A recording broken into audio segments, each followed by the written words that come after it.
ठीक है, let's continue. हम एक एग्जांपल चेक कर रहे थे।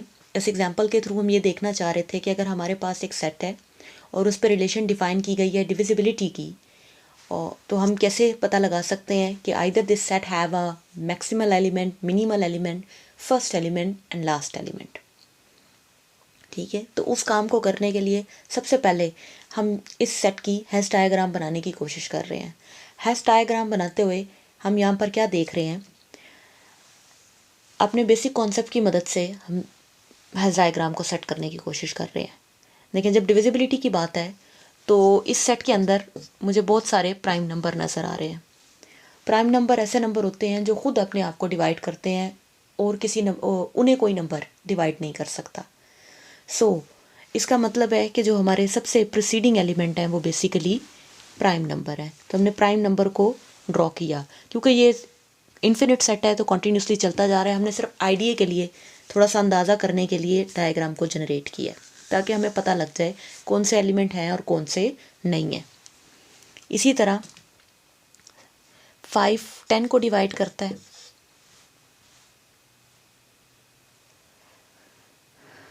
और 3 9 को भी डिवाइड करता है, 7 14 को डिवाइड करता है, और 2 भी 14 को डिवाइड करता है। ठीक है, 11 22 को डिवाइड करता है, 2 भी 22 को डिवाइड करता है। मीन्स अगर हम फर्दर डायग्राम बनाने की कोशिश करते हैं तो डायग्राम सिर्फ कम्प्लेक्स होती जाएगी। हम ज़्यादा अच्छी डायग्राम जनरेट नहीं कर पाएंगे कॉन्टीन्यूस सेट होने की वजह से। और क्योंकि ये सेट चलता ही जा रहा है, इन्फिनिट सेट है, तो डेफिनेटली 6 आगे से 12 को डिवाइड करता है, 2 6 को डिवाइड कर रहा है, डेफिनेटली 2 इसको भी डिवाइड करता है, तो 4 आगे से 12 को डिवाइड करेगा। ठीक है, आगे बढ़ते जाएं तो 12 24 की तरफ बढ़ जाएगा, 8 भी 24 को डिवाइड करता है, 8 16 को भी डिवाइड करता है, 9 18 को डिवाइड करता है। इसी तरह यहाँ पर आगे 17 भी मौजूद होगा। मतलब सारे नंबर आप अगर अरेंज करते जाएं तो कोई नंबर किसी ना किसी नंबर को डिवाइड करता ही है, और ये कॉन्टीन्यूसली सारे नंबरों के साथ चलता ही जाएगा। तो इसका मतलब है कि ऊपर वाले एलिमेंट में हमें कोई मैक्सिमल एलिमेंट नहीं मिलेगा, क्योंकि आप जो भी नंबर ड्रॉ करेंगे फर्दर वो आगे किसी ना किसी नंबर को डिवाइड करता होगा। अब 24 है, वो आगे 48 को डिवाइड कर देगा।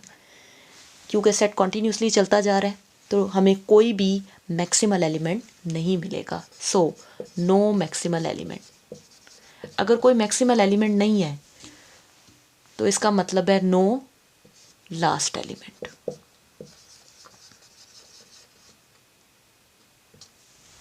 कोई लास्ट एलिमेंट भी नहीं है।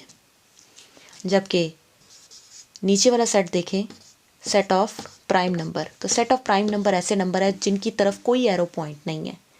तो अगर इनकी तरफ कोई एरो पॉइंट नहीं है तो set of all prime numbers हमारे लिए मिनिमल एलिमेंट्स का सेट बन जाएगा। लेकिन इस सेट में हमें मिनिमल एलिमेंट तो बहुत सारे मिल रहे हैं, पर कोई भी एक ऐसा नंबर नहीं है जो तमाम नंबर्स को डिवाइड कर सकता हो इस वक्त। ठीक है, 2 3 को डिवाइड नहीं करता, 3 5 2 5 को भी डिवाइड नहीं करता। No first element. हमें सिर्फ और सिर्फ इस सेट में मिनिमल एलिमेंट मिले हैं। मिनिमल एलिमेंट के अलावा और कोई एलिमेंट नहीं मिला। ना ही मैक्सिमल है इस सेट के पास, ना ही लास्ट एलिमेंट है, ना ही फर्स्ट एलिमेंट है। सिर्फ और सिर्फ मिनिमल एलिमेंट्स हैं। तो जब भी आपने कुछ एग्जाम्पल को सॉल्व कर रहे हैं तो हर पॉसिबिलिटी को ठीक तरह से चेक करना है। ठीक है, तो इसके जवाब में हम यही कहेंगे, कोई मैक्सिमल एलिमेंट नहीं है, कोई लास्ट एलिमेंट नहीं है, कोई भी फर्स्ट एलिमेंट नहीं है। मिनिमल एलिमेंट कौन से हैं? Set of all prime numbers.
चलो अनदर एग्जांपल सॉल्व करते हैं।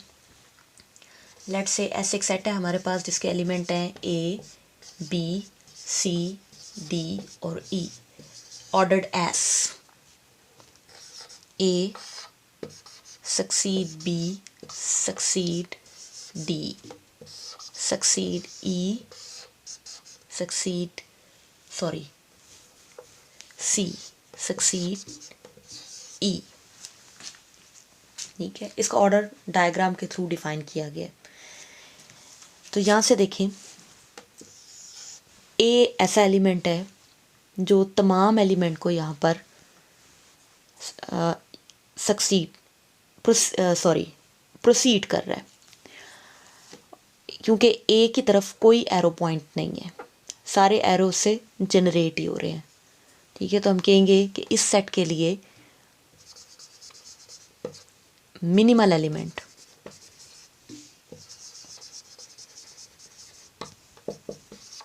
ए है। इसी तरह अगर ये मिनिमल एलिमेंट है तो चेक करें क्या ये तमाम एलिमेंट के साथ रिलेशन रखता है। ए बी को प्रोसीड कर रहा है, बी फर्दर डी को प्रोसीड कर रहा है, तो ट्रांजिटिव प्रॉपर्टी के मुताबिक ए डी को भी प्रोसीड करेगा। ए सी को प्रोसीड कर रहा है और सी आगे से ई को प्रोसीड कर रहा है, तो ए ई को भी प्रोसीड करेगा। मीन ए तमाम एलिमेंट को प्रोसीड कर रहा है। अगर तमाम एलिमेंट को प्रोसीड कर रहा है तो ए ही को हम कहेंगे कि ए हमारे लिए फर्स्ट एलिमेंट है।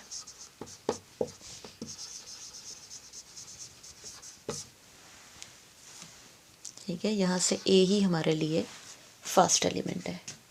इसी तरह आगे बढ़े, यहाँ पे देखें डी की तरफ से कोई एरो जनरेट नहीं हो रहा। सिमिलरली ई से भी कोई एरो जनरेट नहीं हो रहा। तो डी और ई दो हमारे पास मैक्सिमल एलिमेंट आ गए।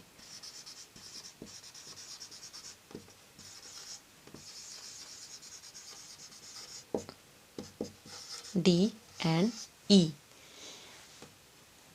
अब हम देखना है इनमें से कोई ऐसा एलिमेंट है जो लास्ट एलिमेंट है। तो देखिए, लास्ट एलिमेंट बनने के लिए ज़रूरी था कि एक ऐसा एलिमेंट लास्ट एलिमेंट होगा जो बाकी तमाम को सक्सीड करेगा। तो यहाँ पे डी जो है वो बाकी तमाम को तो सक्सीड करता है, लेकिन ई को सक्सीड नहीं करता, क्योंकि ई और डी में कोई रिलेशन ही नहीं है। इसी तरह ई के साथ भी है, बाकी एलिमेंट सी और ए को तो वो सक्सीड करता है, लेकिन बी और डी को सक्सीड नहीं करता। सो इन डैट केस हमारे पास कोई लास्ट एलिमेंट नहीं है। ठीक है, इस एग्जांपल में मिनिमल एलिमेंट भी है, फर्स्ट एलिमेंट भी है, जबकि मैक्सिमल एलिमेंट एक से ज़्यादा है, बट कोई लास्ट एलिमेंट नहीं है।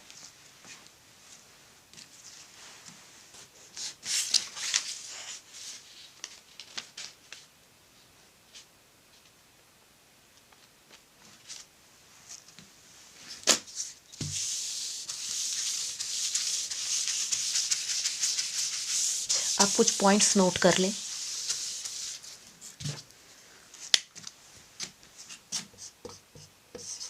If S is a totally ordered set,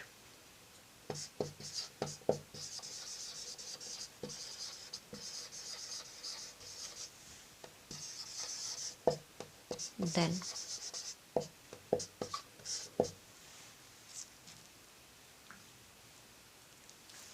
totally ordered finite set.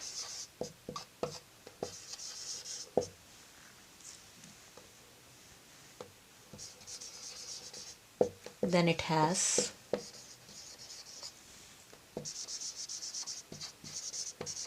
unique,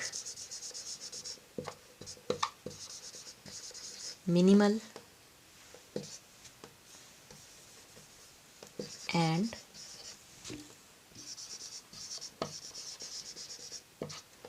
maximal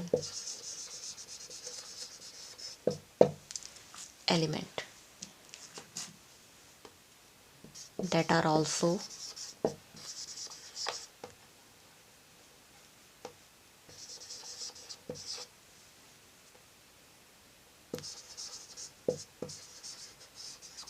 represent or labeled as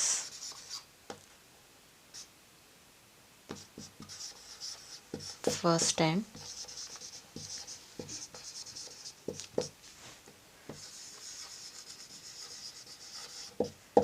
last element. ठीक है, अगर आपके पास ऐसे एक टोटली ऑर्डर्ड सेट है, टोटली ऑर्डर्ड फाइनाइट सेट है, तो उसके पास हमेशा यूनिक मैक्सिमल और मिनिमल एलिमेंट होगा, और वही मैक्सिमल और मिनिमल एलिमेंट उस सेट के फर्स्ट और लास्ट एलिमेंट होंगे। लेकिन अगर ऐसे टोटली ऑर्डर्ड सेट है बट फाइनाइट नहीं है, तो ऐसा पॉसिबल हो सकता है कि उसके पास ना ही लास्ट एलिमेंट हो, ना ही फर्स्ट हो, ना ही मैक्सिमल हो, ना ही मिनिमल हो, जैसा कि सेट ऑफ इंटीजर के साथ है अंडर यूजुअल ऑर्डर। सिमिलरली यही बात हम देख सकते हैं, लेकिन अगर आप सेट ऑफ पॉजिटिव इंटीजर की बात करें तो set of positive integer under usual order infinite set है, लेकिन उसके पास वो टोटली ऑर्डर्ड सेट है और उसके पास फर्स्ट एलिमेंट और मिनिमल एलिमेंट दोनों मौजूद हैं। ठीक है, ये कंडीशंस डिफ़र करेंगी सेट टू सेट, लेकिन अगर एक सेट टोटली ऑर्डर्ड होगा और फाइनाइट होगा देन डेफिनेटली उसके पास यूनिक मैक्सिमल और मिनिमल एलिमेंट होगा, और डेफिनेटली वही मैक्सिमल और मिनिमल एलिमेंट उसका फर्स्ट और लास्ट एलिमेंट बनेंगे।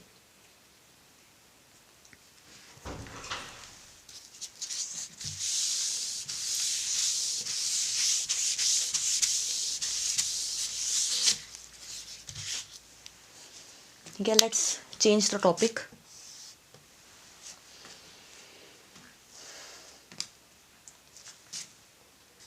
हमने ऑर्डर्ड सेट पे बात की।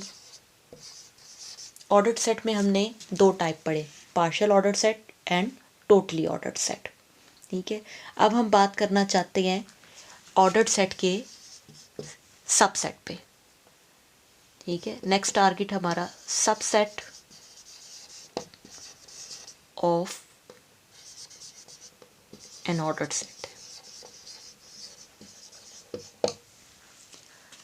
देखिए, हम किसी भी सेट को तभी सबसेट कह सकेंगे ऑर्डर्ड सेट का। देखिए, सबसेट होने के लिए पहली कंडीशन यही वही जो आम आपने सेट्स के लिए पढ़ी हुई है कि अगर एक सेट है तो दूसरा सेट तभी उसका सबसेट हो सकता है जब उसके तमाम एलिमेंट सुपर सेट में, पहले वाले सेट में मौजूद हो। फॉर एग्जांपल आप इस तरह करते रहे हैं कि अगर एक सेट ए है आपके पास और 1 2 3 4 लेट से 10 तक ये सेट हमने बनाया है, और एक सेट बी लिखते हैं और बी के एलिमेंट हैं 2 4 6 8, तो डेफिनेटली ये तमाम एलिमेंट इसमें मौजूद हैं, तो हम कह देते थे कि B is a subset of A, here B is a subset of A. लेकिन जब हम ऑर्डर्ड सेट की बात करेंगे तो ऑर्डर्ड सेट में रिलेशन पर भी ये डिपेंडेंस आएगी। ठीक है, फ़र्ज़ करें आपने यूजुअल ऑर्डर से ये सेट को डिफ़ाइन किया। यूजुअल ऑर्डर मीन लेस और इक्वल, 1 छोटा है 2 से, 2 छोटा है 3 से, 3 छोटा है 4 से, एंड इसी तरह अरेंज किए गए हैं तमाम एलिमेंट। तो सेम रिलेशन दूसरे सेट में भी ओबे होनी चाहिए। अगर दूसरे सेट में वो सेम रिलेशन ओबे नहीं हो रही तो हम ये नहीं कह सकते कि बी सबसेट है इस ऑर्डर सेट का। ठीक है, इसलिए ऑर्डर सेट का सबसेट बनने के लिए दो कंडीशन सेटिस्फाई करनी होगी। पहली, तमाम एलिमेंट सुपर सेट के मेंबर हो। दूसरी, जो रिलेशन सुपर सेट में डिफाइन है वही रिलेशन सबसेट में भी डिफाइन हो। ठीक है, अदरवाइज मे और मे नॉट सबसेट हो सकता है। ठीक है, रिलेशन सेम डिफाइन होनी चाहिए।